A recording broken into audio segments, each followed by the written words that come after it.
Hello, my name is Jasmine.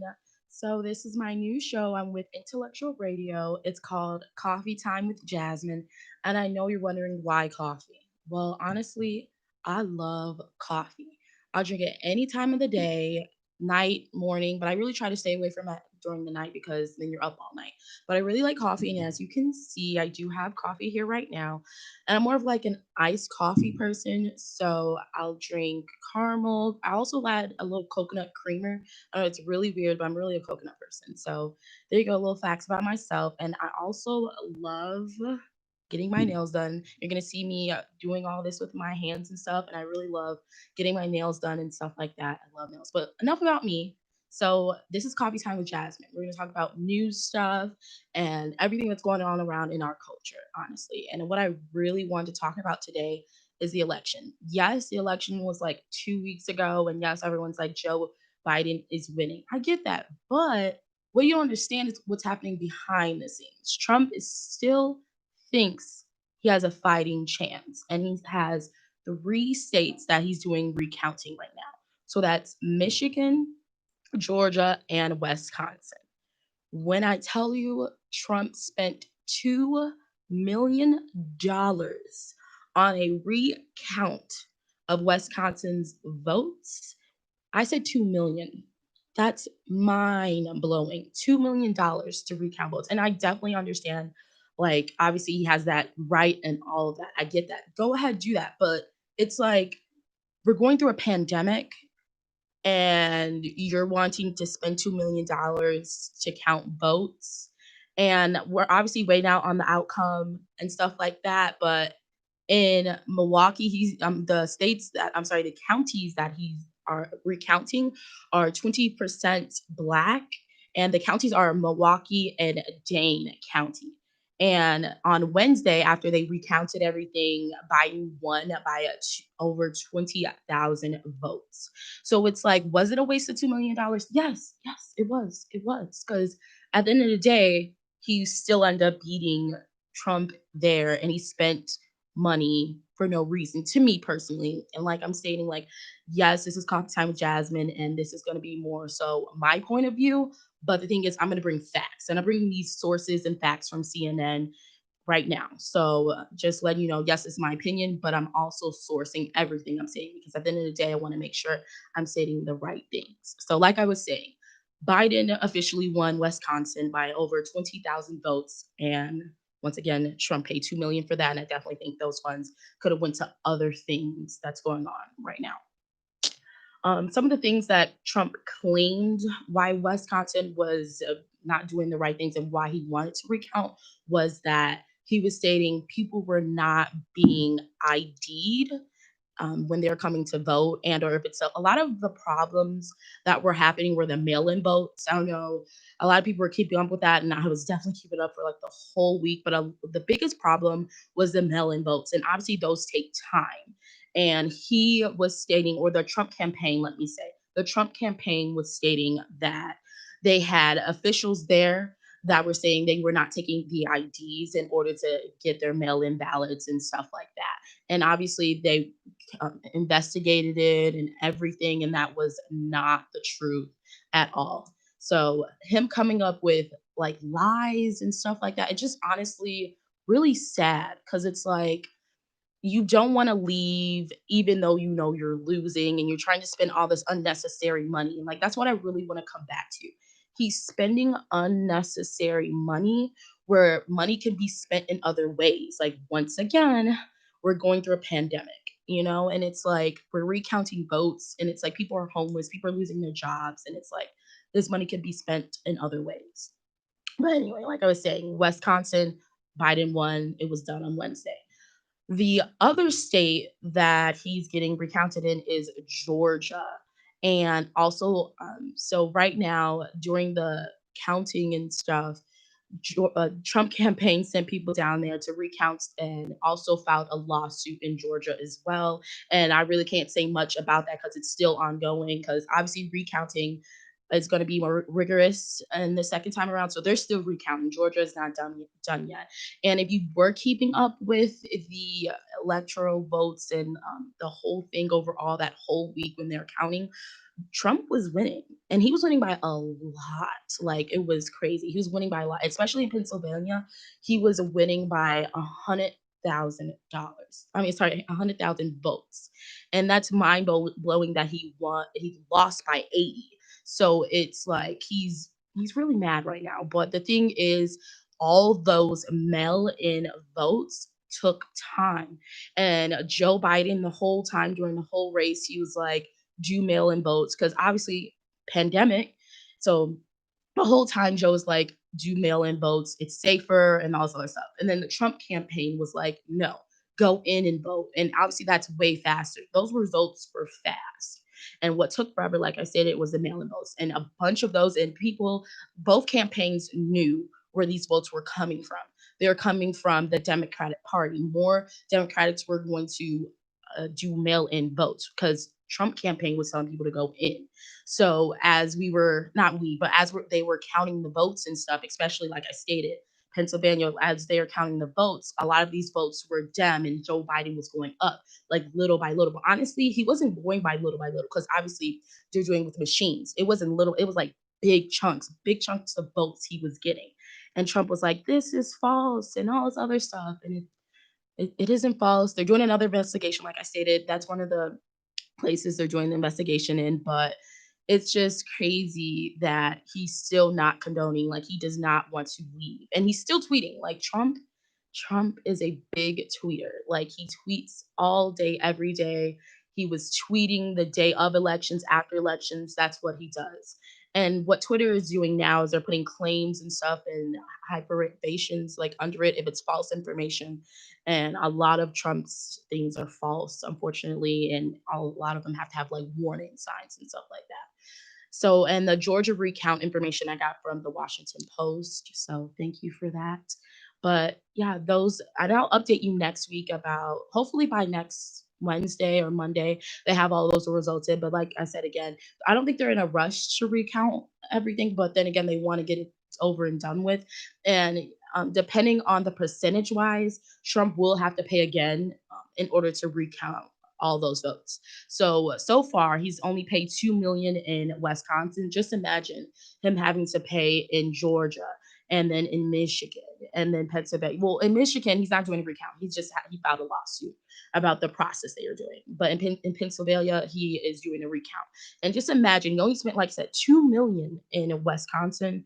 Just how much is going to be in other states. So it's like, I know it's not so much of, because I know he got his campaign funding from like other corporations and other people who did vote for him. So he's getting all this money from these people and himself as well. But I feel like those funds could go to other places because he only spent 2 million so far. But that's all we know. He probably spent more money, trying to file the lawsuits, pay his campaign, and all this extra stuff just so he does not have to leave the White House or just to be president. So that's fun. Okay. So right now we're going to take a quick break and we'll be right back. And make sure you tune back in with Coffee with Jasmine on Intellectual Radio. Thank you.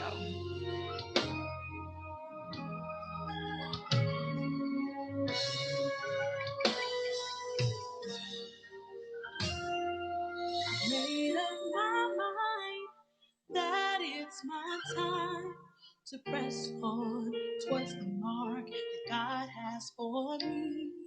I've wiped away my tears and thrown away some fears. I'm standing strong and moving on to what God has for me. For the race is not given to the swift. No, it's not given to the strong.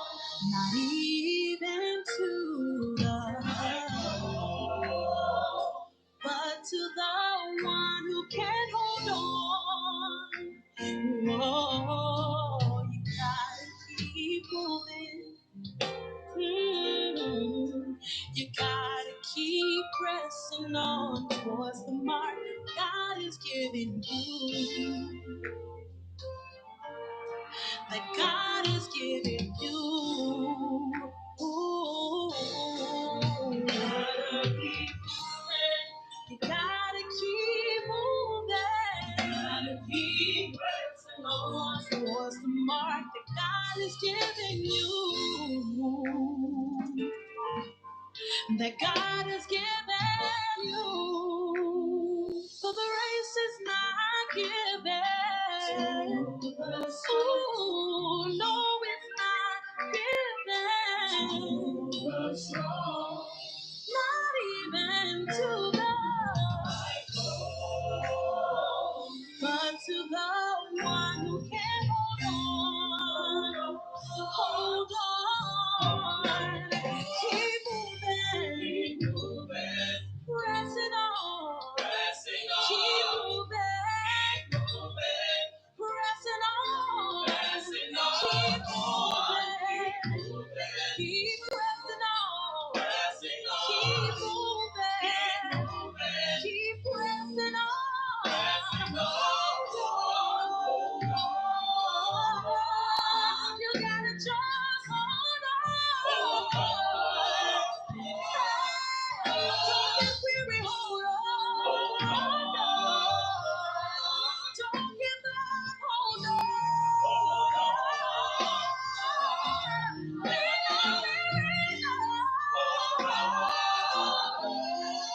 Hold on to what God has given you.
Hello, welcome back to Coffee Time with Jasmine on Intellectual Radio.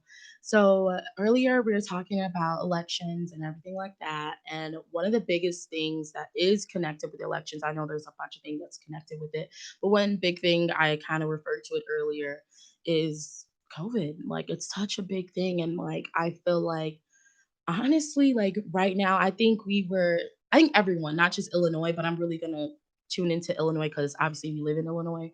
But I think everyone forgot about the second wave. Like everyone was going about their days and not thinking about the second wave that was gonna hit like right now. We're in the second wave, and they're actually telling us we're doing worse right now. And it's kind of sad because we're supposed to be prepared. And the one things I'm really like disappointed in is the age group that's getting it the worst, and then we're not more so dying off, but the age group is 20 to 29, and I'm in that age group, and it's like, why are we doing so bad right now? And obviously, a lot of us are not dying from it. I know the other day, and I'm getting my sources from NBC Chicago. But I know the other day, two people in their 30s died. And this was Wednesday, actually. Wednesday, two people in their 30s died from it, and 140 people died that day from it, but only two people in their 30s died from it. So they also stated that people that are more so obviously dying from are older, elderly people who are in their 60s, 80s, and 50s. And it's honestly, we're giving it to them, not saying me, but the younger generation is giving it to the older generation, and they can't fight it off. And it's honestly really sad that we're having this whole cycle of that's happening to us. Like we had it back in May, March. That's when the first wave was coming. March, yeah, first wave, and then it got really bad in May, that wave. Now this second wave is way worse. And like I said on Wednesday, that was our highest this week. Is it was 140 deaths, and that's honestly really sad.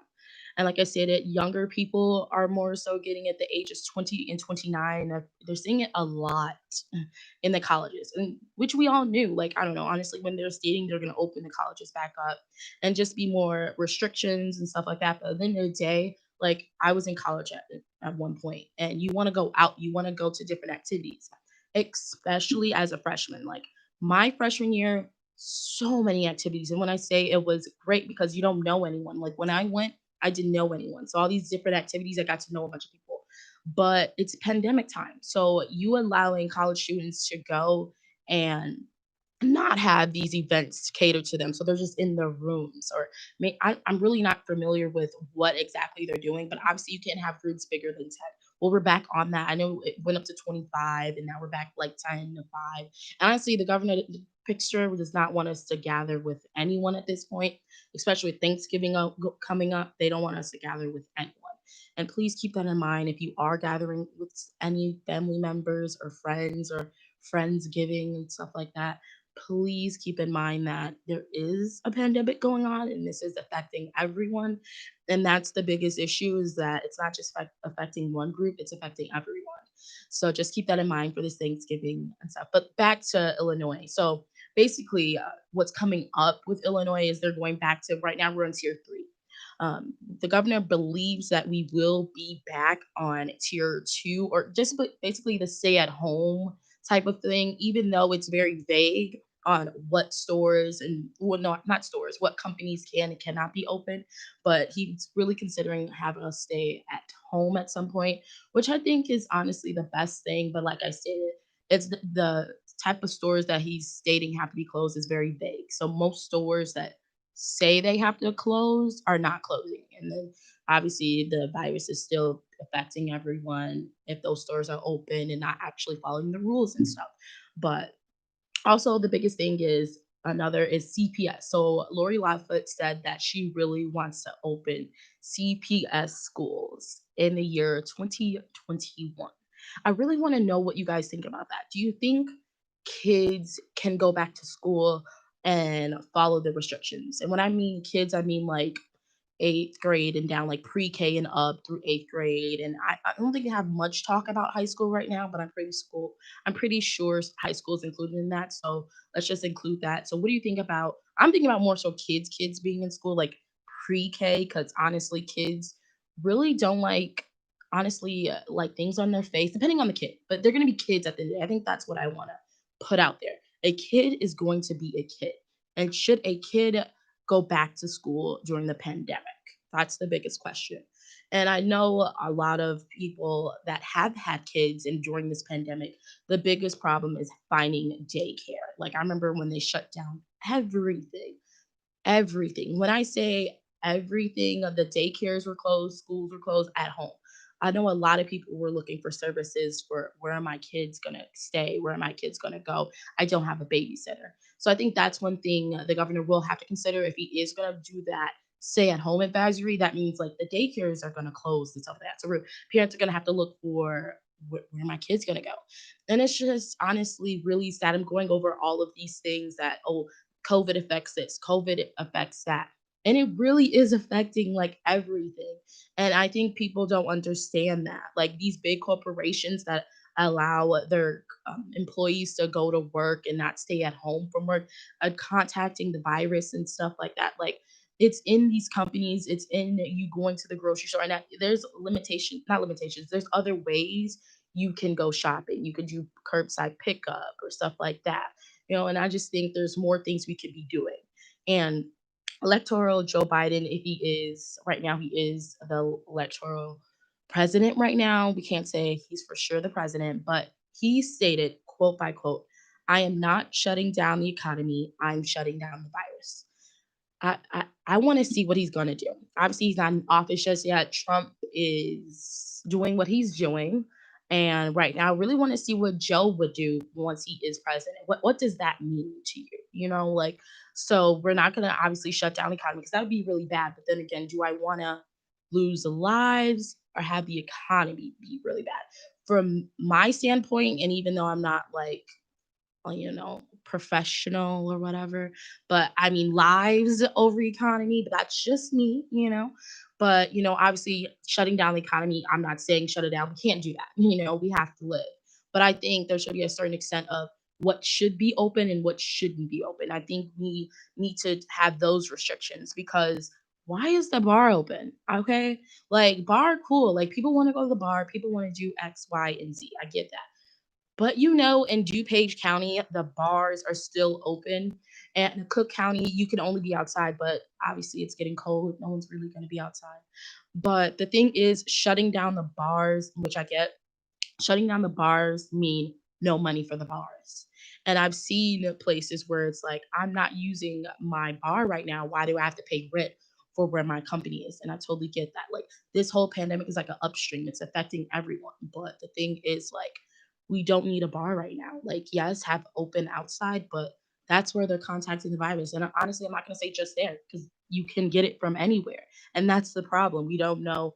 We do know where you can get it from. You can get it from, but the problem is, what do we do shut down and what don't we shut down? Because we don't want to shut down all these bars and restaurants, and then obviously they get kicked out and they can't pay their bills and stuff like that, and then no longer X, Y, and Z company. I think that's really sad. But hopefully, but like I said, I really want you guys to answer the question: do you guys think kids should go back to school? Because in New York, they closed down the schools because the virus has gotten so bad. And they're also saying we haven't reached our peak yet. We won't reach it until Thanksgiving because we know people are still going to hit out on Thanksgiving. So they believe we're going to hit it this week. And New York did shut down their schools because they had a 3% increase or something like that. But they did shut down their schools back down. I didn't even know New York had their schools open. I felt like they wouldn't have them open, but they did have them open, but now they're shut back down. So will CBS go back to school in 2021? I doubt it. I feel like, I don't know, because obviously they've been out and out. Like, that's the other thing. Like, us not having schools open affects the children. Like, I personally like being in the classroom. Like, yes, when I was younger, I was like, "Ugh, I have to wake up and go to school." But no, it's like a whole thing. I get to see my friends, I get to learn new things and stuff like that. But being stuck in their rooms or in their house all day isn't good for them either. Like, they probably can't learn that way. And I think that's what Lori is also stating, is that she wants them to go back into the school because things are way different. Like, maybe the kids are at home and stuff like that. So, like I said, COVID is affecting everything. Okay. So let's go ahead and go into a brighter note. Okay. Let's talk about, well, not that bright of a note because honestly, we're going to talk about some celebrities. So, as many of you may know, Bobby Brown Jr. died on Wednesday. They say that he did have some flu like symptoms, but they're not exactly sure. Obviously, they have to do a whole autopsy and stuff like that. We haven't gotten any updates from that just as of right now, but I am getting my sources from CNN as well. We like CNN, we like NBC, we like these places. But anyway, like I said, Bobby Brown Jr. died on Wednesday. And they also say, like I said, some flu-like symptoms. Is it COVID? Is it not? But we can't really say. Hopefully not. But it also is flu season, so it might have just been the flu because flu and COVID have some of the same symptoms, but obviously COVID is way worse, even though some people want to tell you it's the same thing. No, it's not. Like, there's scientists out there telling you two different things. Not two different things, but one is way worse than the other. You can contact COVID faster than the flu. I mean, COVID spreads faster than the flu. There you go. So got that information, like I said, from CNN. But I just want to go over the like Bobby Brown Jr. died on Wednesday. When I say this whole family has had so many deaths in the last couple of years, Whitney Houston died in 2017. Bobby Christina died in 2015. And it's just, and then also Nick Gordon, the half brother, he died January of 2020. Don't get me on the 2020 deaths because honestly, there's a lot of celebs and just people in general. Because let me just not say celebs because the pandemic has been happening the whole year of 2020 and 2019 because it started in October. Hint, hint, but Trump didn't want to tell us. But anyway, but a lot of people have died in the year 2020, and it was really, really sad. But like I was stating, Nick Gordon, he died earlier this year in 2020 of January. And he actually was being held liable for Bobby Christina's death by her father. I did not know that. I was like, wow. And they stated that in the article that he had been going through a lot ever since he found out he's actually being held liable for him considering Bobby Christina sister, best friend, all the above. We really, that's a gray area, but he was held liable, and I think that's really sad. And then he died in January as well. And then now, also Bobby Brown, he has 7 kids, and now he only has 4 living. And I think that's really sad. Like, all these people are dying in their family, and it's like not like 10, 20 years apart. Like, it's like 8 years apart in this whole little space, and it's really sad. But anyway, let's get on a brighter note. Now we're on this brighter note. Okay. So we're going to talk about Megan Thee Stallion. Love her. Everyone always wants to hate on her and her music. And I just think overall, just her as a person, she's beautiful, she's nice, and she's sweet. One of the biggest things I love about her is like she's still in school and she's still doing her music. Obviously, it's way different, but she's still getting her degree and she's still doing music. And I love how she's handling both. And she just came out with a scholarship. Like, can I just say, like, just overall an amazing woman? Like, come on. Like, I just love that she's multitasking both and she's still making bangers. And obviously, she had a hiccup because they're doing allegedly Tory Lanez shot her, so she's having to deal with that as well. But I don't even want to talk about that. Yeah, that's a bump in the road. But Megan herself, she came out with an album on Friday, so if you do want to check her out, but her overall, I just love that she put out that scholarship, like, and then it's for Black women. It's not for everyone and all this other stuff. It's for Black women. Obviously, you have to submit in your application and do a bunch of things, but it's for Black women. And I just love that. She's going back to who she is and who she wants to help and who needs help.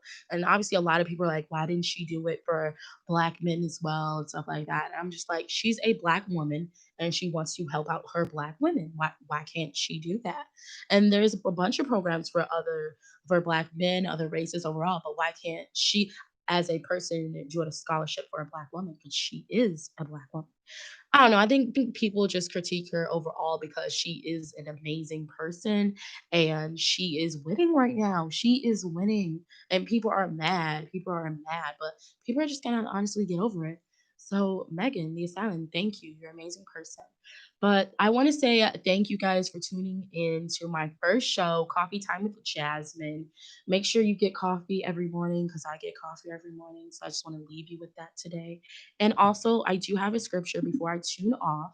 So, for I know, and this is Jeremiah chapter 29, verse 11. Let me put that out there. For I know the plans I have for you, declares the Lord, plans to prosper you, not to harm you, plans to give you hope and a future. I want to leave you with that. With all these obstacles going on right now, pandemic, life, just in general, like even if the pandemic is not affecting you, even though it's affecting everyone, God has a plan for you, and all these I'm sorry, obstacles all these things that are going on right now will all plan out. God has a plan. But once again, I want to say thank you for tuning in to Coffee with Jasmine. Remember to tune into Intellectual Radio. Thank you.